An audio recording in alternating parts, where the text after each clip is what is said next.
मैं हूं डॉक्टर पूनम और स्वागत करती हूं अपने इस यूट्यूब चैनल में। तो चलिए, आज की जो ये वीडियो है वो बहुत ही ज़्यादा इम्पोर्टेंट होने वाली है, क्योंकि आज हम बात करेंगे ओवर यूज़ और miss use of antibiotics in children. तो अगर हम बात करें कि जब हमारे बच्चे बीमार पड़ते हैं, तब हर कोई सोचता है कि हमारे बच्चे बहुत जल्दी से ठीक हो जाएं, उन्हें बहुत अच्छा महसूस होने लगे फिर से। तो उस चक्कर में क्या है, हम बहुत जल्दी बच्चों को एंटीबायोटिक्स देना शुरू कर देते हैं ताकि वो अच्छे से ठीक हो जाए। बट क्या आप जानते हैं कि एंटीबायोटिक्स का ओवर यूज़ और मिस यूज़ आपके बच्चों को ठीक करने की बजाय उस टाइम तो आपको बिल्कुल लगेगा कि हाँ ये ठीक हो गया है, लेकिन प्रोलॉन्ग टाइम के लिए आपके बच्चों को बहुत ज़्यादा हार्मफुल इफ़ेक्ट्स दे सकता है। तो चलिए, आज इस वीडियो में ब्रीफली डिस्कस करेंगे कि आपको एंटीबायोटिक्स कब लेने चाहिए, कब नहीं लेने चाहिए और कैसे इसके मिसयूज़ से बचना चाहिए, और क्या आपको एडवर्स इफ़ेक्ट्स, आपके बच्चे को क्या एडवर्स इफ़ेक्ट्स देखने को मिल सकते हैं अगर आप प्रोलॉन्ग टाइम के लिए बहुत ज़्यादा फ्रिक्वेंटली आप एंटीबायोटिक्स का यूज़ कर रहे हैं। तो देखिए, जब भी आपका बच्चा बीमार पड़ता है तो हम क्या करते हैं कि उसको बहुत जल्दी से पीडियाट्रिशियन के पास या फिर कोई वैसे डॉक्टर के पास हम उसे ले जाते हैं, ये सोचकर कि डॉक्टर कोई उसको जादू की पुड़िया देगा और वो एकदम से ठीक हो जाएगा, बिना उसके सिम्टम्स को, बिना उसकी बीमारी को देखे। और एंटीबायोटिक आप सोच के जाते हैं पहले से कि उसको एंटीबायोटिक डॉक्टर दे दे। और बहुत केसेस में तो ये भी देखा गया है कि जो पेरेंट्स हैं वो अपने बच्चों को लेके जाते हैं डॉक्टर के पास और सीधा जाके बोलते हैं कि इसको फीवर है या जो भी उसको स्वॉलन ग्लैंड्स हैं या आइज़ में इरिटेशन हो रही है, तो डॉक्टर साहब इसको प्लीज़ एंटीबायोटिक्स प्रिस्क्राइब कर दीजिए। तो ये नॉर्मल वर्डिंग्स होती हैं, आप मानिए चाहे ना मानिए। तो इन केसेस में होता क्या है कि कई डॉक्टर्स प्रिस्क्रिप्शन भी दे देते हैं। जो हम स्मॉल एरियाज़ देखते हैं तो उसमें देखा गया है कि बहुत ज़्यादा एंटीबायोटिक्स का यूसेज बहुत ज़्यादा वास्ट है। तो आपको इन सब चीज़ों की नॉलेज होनी चाहिए कि आपके बच्चों को क्या प्रॉब्लम है, आपके डॉक्टर आपको क्या सजेस्ट कर रहा है और आप उनसे क्या क्वेश्चनिंग करते हैं उस डिज़ीज़ को रिलेटेड। अगर आपके डॉक्टर आपके बच्चे को किसी चीज़ के लिए, किसी भी बीमारी के लिए एंटीबायोटिक प्रिस्क्राइब भी कर रहे हैं, तो आप उनसे क्या क्वेश्चनिंग कर रहे हैं कि ये एंटीबायोटिक ज़रूरी है आपके बच्चे को देने के लिए या नहीं, वो बहुत ज़्यादा ज़रूरी है।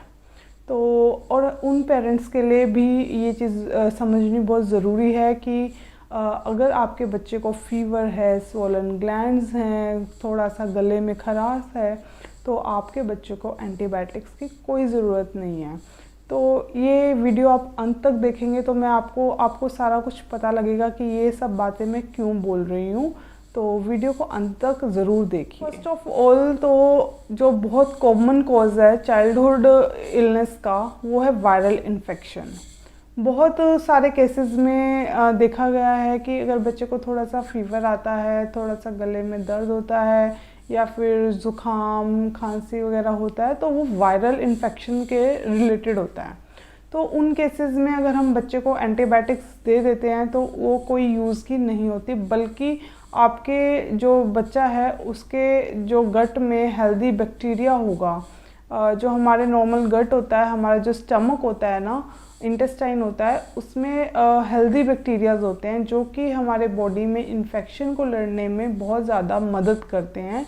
तो अगर बॉडी में बैक्टीरियल इन्फेक्शन नहीं है और आप फिर भी बॉडी को एंटीबायोटिक्स दे रहे हैं, तो उससे क्या होगा, उसने कुछ तो काम करना है आपकी बॉडी में जाके, राइट। तो वो क्या करेगा कि आपके बच्चे की जो स्टमक होंगे, इंटेस्टाइन होंगे, उसमें जो हेल्दी बैक्टीरिया की ग्रोथ होगी उसको वाइप आउट करना स्टार्ट कर देगी वो धीरे धीरे। उससे क्या होगा कि आपके जो एंटीबायोटिक रेजिस्टेंस है वो बहुत ज़्यादा बढ़ जाती है, प्लस जो आपका हेल्दी बैक्टीरिया हेल्प करता है आपकी इम्यूनिटी डेवलप करने में, आपके नॉर्मल थोड़े बहुत इन्फेक्शन से लड़ने में, उस चीज़ में आपका बच्चा बहुत ज़्यादा डल हो जाता है। तो आपने देखा होगा कि अगर हम छोटे से बच्चे में बार बार एंटीबायोटिक्स देना शुरू कर देते हैं तो धीरे धीरे बच्चे की इम्यूनिटी बहुत ज़्यादा पुअर होती जाती है और बच्चे को और भी ज़्यादा बीमारियां लगनी शुरू हो जाती हैं। बहुत जल्दी जल्दी बच्चा बीमार पड़ना शुरू हो जाता है। थोड़ा सा मौसम चेंज हुआ उसे प्रॉब्लम स्टार्ट हो गई, उसे छींकें लग गई, एलर्जीज़ हो गई बच्चों को, है ना। ये जो सारी चीज़ें हैं ना, ये इनका एक पैटर्न होता है। तो अगर आप ऐसे ही अपने बच्चे को एंटीबायोटिक्स देते रहे तो बहुत जल्दी उनकी इम्यूनिटी बहुत ज़्यादा पुअर हो जाएगी और फिर आपको क्रोनिक इलनेसेस के लिए आपके बच्चों को ट्रीट करवाना पड़ेगा। और ऐसे में क्या, बच्चों को टॉन्सिल्स भी आ जाते हैं, एलर्जी जो राइनाइटिस होता है, एलर्जिक राइनाइटिस जिसे हम बोलते हैं, वो डेवलप हो जाता है बच्चों में। तो ये इम्यूनिटी बेस्ड जो डिज़ीज़ हैं वो डेवलप होने शुरू हो जाती है आपके बच्चों में धीरे धीरे करके। तो ये तो एडवर्स इफ़ेक्ट आपको देखने को ज़रूर मिल सकता है आपके बच्चे में अगर आप उनको ऐसे ही फ्रीक्वेंटली एंटीबायोटिक्स दे रहे हैं तो, क्योंकि वायरल इन्फेक्शन के लिए आपके बॉडी को बिल्कुल भी ज़रूरत नहीं है एंटीबायोटिक्स की। इस बात को आपको समझना बहुत ज़्यादा ज़रूरी है। तो अब बात करते हैं एक बहुत ही कॉमन इलनेस जो बच्चों में होती है जब वो छोटे होते हैं। चाइल्डहुड इलनेस ही है ये, मेजरली 3 साल से 8 साल के बच्चों में होता है कि उनको बहुत जल्दी जल्दी गला ख़राब हो जाता है, सोर थ्रोट जिसे हम बोलते हैं। और उसके साथ साथ फीवर भी चढ़ जाता है। फीवर लो ग्रेड होता है और उसके नाक से पानी बहना और छाती जाम हो जाना और गले में खराश होना, बच्चे का रोना, और फीवर अगर हम देखते हैं तो उसको 9900 इतना आता है ना। तो इन केसेस में बहुत सारी पॉपुलेशन, और थोड़ी सी कफ हो जाना, तो इन केसेस में बहुत सी पॉपुलेशन देखी है जो आपके अपने बच्चे को एंटीबायोटिक्स देना शुरू कर देती है। तो देखिए जो ये सिम्टम्स हैं ना, नेज़ल कंजेशन, रनी नोज़, ये बहुत ही कॉमन सिम्टम्स हैं वायरल इन्फेक्शन के। ये सब वायरल रिलेटेड इलनेस हैं। अगर आप इन सब में अपने बच्चे को एंटीबायोटिक्स देना शुरू कर देते हो तो आप उसकी इम्यूनिटी को मार रहे हो धीरे धीरे। तो इस चीज़ को आप ज़रूर समझिए। हाँ, मैं आपको ये बिल्कुल भी सजेस्ट नहीं करूँगी कि आप अपने बच्चे को खुद ही ट्रीट करना शुरू कर दिए या घर पे बैठे रहिए जब तक वो ठीक नहीं होता। आप उसको एक बार डॉक्टर के पास ज़रूर ले जाइए और जांच करवाइए कि उसको अगर सोर थ्रोट है, उसको गले में ख़राब है, तो क्या उसको स्ट्रेप थ्रोट तो नहीं है। अब जो स्ट्रेप थ्रोट है वो आपका बैक्टीरिया रिलेटेड होता है, बैक्टीरियल इन्फेक्शन होता है। उसमें मेनली क्या है, टॉन्सिल्स हो जाते हैं बच्चे के और प्लाक्स जमा हो जाते हैं टॉन्सिल्स पे, और बच्चा रात को अच्छे से सो नहीं पाता है। तो जो ये सिम्टम्स हैं ये आपके स्ट्रेप थ्रोट के हो सकते हैं, और स्ट्रेप थ्रोट बैक्टीरियल इन्फेक्शन के कारण होता है। तो इस चीज़ में अगर आप अपने बच्चे को एंटीबायोटिक्स देते हैं तो वो ज़रूरी भी होती है। तो आपको मीन्स थोड़ा तोल भाव करना पड़ेगा, क्योंकि आपके बच्चे की लाइफ का सवाल है।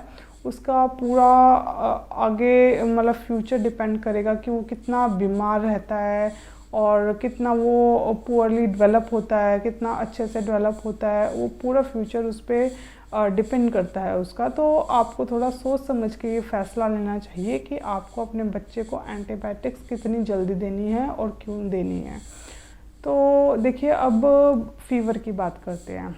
जनरली छोटे बच्चों में फ़ीवर बहुत जल्दी हो जाता है, तो हम घबरा जाते हैं कि बच्चे को फ़ीवर हो गया, अब हम क्या करें, और सिरप्स देना शुरू कर देते हैं। देखिए जो फ़ीवर है वो आपकी बॉडी का रिएक्शन है, हमारी इम्यूनिटी का रिएक्शन है, जो आपकी बॉडी में कोई भी हार्मफुल इन्फेक्शन गया है उससे लड़ने का।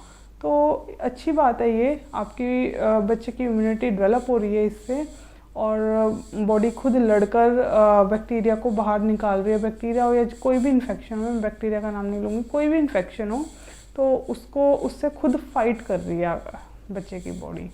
तो ऐसे में अगर आप उसे दवाई दे देते हैं, अपने बच्चे को दवाई दे देते हैं, तो उससे क्या होगा, जो फ़ीवर है वो उसका दब जाएगा। आप PCM दे रहे हैं या कोई भी मेडिसिन दे रहे हैं फ़ीवर की, उससे क्या हो रहा है, आप अपने बच्चे का फ़ीवर ठीक थोड़ी ना कर रहे हैं, उससे वो इन्फेक्शन थोड़ी ना मर रहा है, उससे हो क्या रहा है, फीवर दब रहा है। तो फीवर जो है वो बैक्टीरिया को मारने का काम कर रहा है, इम्यूनिटी तो है वो, तो वो चीज़ ठीक नहीं है।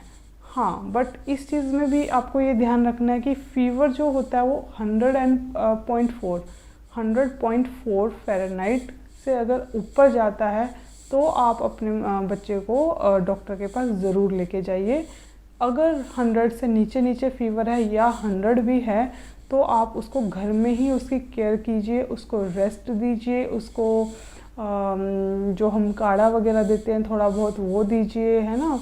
तो घरेलू नुस्खे जो हैं यहाँ पे बहुत काम आते हैं और अच्छे भी रहते हैं अगर आपको लॉन्ग टाइम के लिए अपने बच्चे की इम्यूनिटी को सेफ रखना है। तो अगर उसको पुअर करना है तो आप बिल्कुल उसको एंटीबायोटिक्स देना शुरू कर देते हैं, कर सकते हैं, वो आपके ऊपर डिपेंड करता है। लेकिन मैं आपको इतना ही समझाना चाह रही हूँ कि एंटीबायोटिक्स का जितना हो सके आप इस्तेमाल कम से कम कीजिए और अपने डॉक्टर के पास जाइए, उनसे पता कीजिए कि आपके बच्चे को बैक्टीरियल इन्फेक्शन। आपके डॉक्टर समझदार बिल्कुल हैं, लेकिन क्या होता है, पॉपुलेशन आजकल ऐसी हो गई है कि हम एक्सपेक्ट करते हैं कि हमारे बच्चे को एंटीबायोटिक्स ही चाहिए ताकि वो एकदम से ठीक हो जाए। एकदम से ठीक होने वाली चीज़ भी कभी सही नहीं होती है, तो हर चीज़ धीरे धीरे ठीक होती है। तो इस चीज़ को आपको समझना बहुत ज़्यादा ज़रूरी है। जितना ज़्यादा आप अपने बच्चे की इम्यूनिटी डेवलप करेंगे उतना ही सही रहेगा। आगे बच्चे को दवाइयों की ज़रूरत बहुत कम पड़ेगी, क्योंकि बच्चों की जो बॉडी है वो खुद डील करना सीख जाएगी। लेकिन मेरी इस बात का ये मतलब बिल्कुल भी मत निकालिएगा कि आपके बच्चे को कोई सीवियर इलनेस हो गई है, जैसे कि निमोनिया, है ना, कफ़ हो रही है, बहुत ज़्यादा प्रोडक्टिव कफ़ हो रही है, बच्चा बार बार बलगम निकाली जा रहा है और फीवर बहुत ज़्यादा तेज़ हो गया है, 101 फीवर हो गया, आप फिर भी सोच रहे हैं कि इसको हम घर में ट्रीट करने की सोचते हैं, तो ये बात भी बहुत गलत है। तो आपको थोड़ा मोल भाव करना पड़ेगा इस चीज़ में, क्योंकि आपके बच्चे का सवाल है। तो आज की इस वीडियो में इतना ही। आई होप आपको ये वीडियो इन्फॉर्मेटिव लगी होगी, कुछ सीखा होगा आपने इस वीडियो के माध्यम से। अगर आपको वीडियो अच्छी लगी तो लाइक कर दीजिएगा और सब्सक्राइब कर दीजिएगा चैनल को। तो आगे मिलते हैं अपनी नेक्स्ट वीडियो में, तब तक के लिए स्टे हेल्दी, स्टे सेफ। धन्यवाद।